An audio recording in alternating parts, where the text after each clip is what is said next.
Matthew, can you quite believe we're entering the final month of the season now?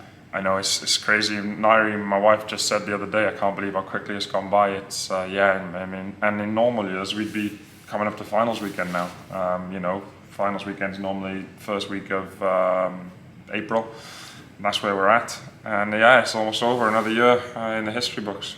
And it's been, I spoke to Mark about this today, it's been kind of a roller coaster, topsy-turvy year, that there's no doubts about that sort of thing. But heading into this final, there is still one trophy to play for now. It's a trophy you've won quite a few times, and it's an important trophy in the context of the season.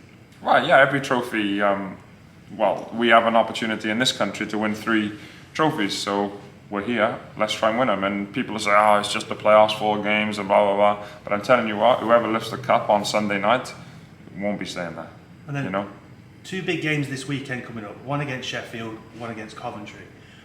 It's fair to say that Sheffield have had our number most of the year this year, but when we last saw them in here, we put our best foot forward against them, beat them 3-0.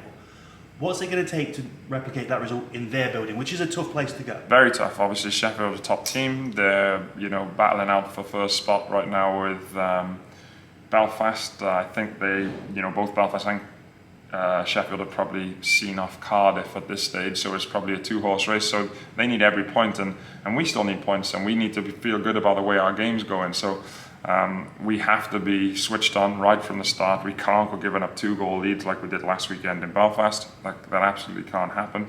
And we need to play smart hockey and not give those guys life. And is the opportunity to almost, play spoiler, is that a motivation going into these games, or do you not even think about that? Me personally, and I think the team, we shouldn't be thinking about play spoiler. Who cares who wins the league, right? We're not going to win it, so who cares? We need to go in and we're trying to play good hockey so we can win a trophy. And that's what it's about this next 3 or 4 weeks.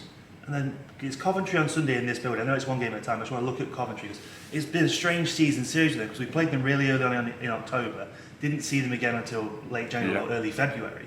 And then when they came here, we got into a bit of penalty trouble at the end of the second. Early in the third, they won 5-2. We went there, shut them out 1-0. Last time we went to Coventry, probably one of our worst games of the season, where we lost 5-0.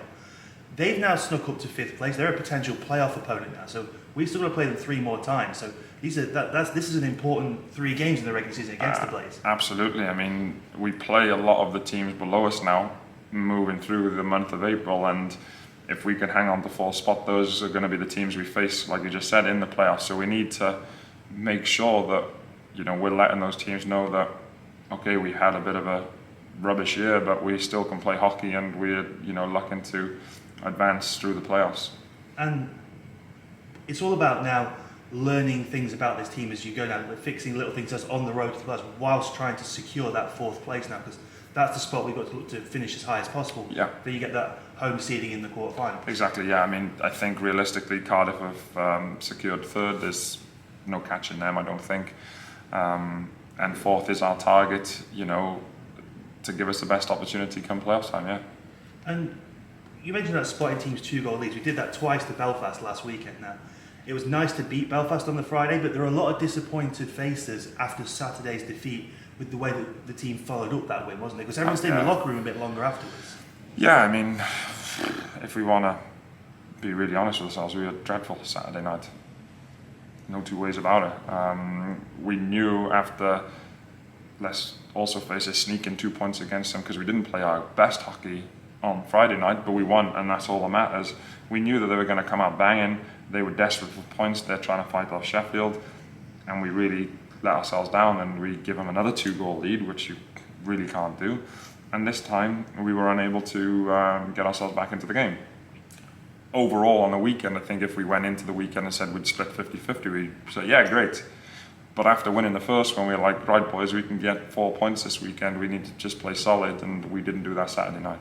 And then kind of putting back-to-back performances has been the challenge for this team for most of the season. Yeah. And that's something that needs to be figured out going into the playoffs, because it's 2 sets of back-to-back games, essentially. That's exactly what Doug said, is the first round is back-to-back, pardon me, against the same team. So whether it's Belfast, Coventry, like you just mentioned, whoever it might be, we need to be able to figure out a way to stay mentally focused and win one game and then say, no worries, we're just going to go and win the next game now.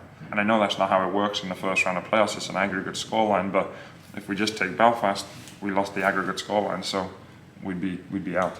And then 5 more guaranteed games in this building. The fans have been on that roller coaster we mentioned with us all season. It's 5 more chances to put a lot of smiles on faces, isn't it? Yeah, no, it is. Obviously, from a fan's perspective, they want to see their team winning every night, and we haven't been. So that's disappointing for us. And obviously, I get it. The fans will be disappointed or frustrated, whatever it may be. But the other night against Sheffield and a few other nights during the year where the fans have really got behind us, I know it sounds crazy, but it does help you play better. It does help you, get focused on the game and really want to, not that you don't want to win every night, of course we do, but it does help when the fans are there and they're really backing you and supporting you to get over the line, So like you say, 5 more games, I wasn't sure of that, but hopefully the fans will come out and fill the building as much as we can, and we'll have 5 good nights, and fingers crossed we get 2 more. And then finally, on a personal level, how are you feeling about your game at the minute? Because I was just looking at some numbers, and this is the most amount of points you've put up in a season since you left Nottingham in 2015-16. Are you enjoying the more increased role you've got here this year? Yeah, of course. This year I've played a lot more minutes than I have done in the past. Well, like you said, since leaving and going back to Cardiff, I didn't play as many minutes. And, it helps. Without blowing my own trumpet, I'm a decent hockey player, and that's why I've been able to continue to play. And when you have limited minutes or opportunities, it's much more difficult to produce. It's a difficult league. There's very good players up and down everybody's roster, so it is difficult. But obviously, if you're out on the ice more and getting in the groove and you feel better, you play better, and you end up producing more. So, and I've been really happy with the way I've performed. Of course, I've had some crap nights. Really have. Saturday night in Belfast, I was dreadful in the face-off circle. I bet you I was less than 30%, but you have those nights. But overall, I think, personally I've been happy, and it's just a shame we haven't been able to do a bit more as a team, to be further up the standings fighting for the league championship now. And I remember when we spoke around your 1000th game, you came to Nottingham with a point, because you came to Nottingham without a contract. Anyway, you came here to show that Matthew Myers could still go. Based on those numbers and the way you've been playing this year, like I said, I think calling yourself a decent hockey player is doing yourself a disservice. There's still miles in Matthew Myers' skates to go. Yeah, I've like I say, this year I've played well. I've taken care of myself, as I have done all of the other years. Like nobody can prevent injuries on freak accidents, but it happens. But around the rest of the game, there's things you can control. I try to control them best as possible, and yeah, I've really enjoyed playing. I'm going to play next year, and I might be here. So. I think there's at least 7,000 people who hope so in the building. So thank you for your time, Matthew. See you on the ice this weekend. No worries. Cheers.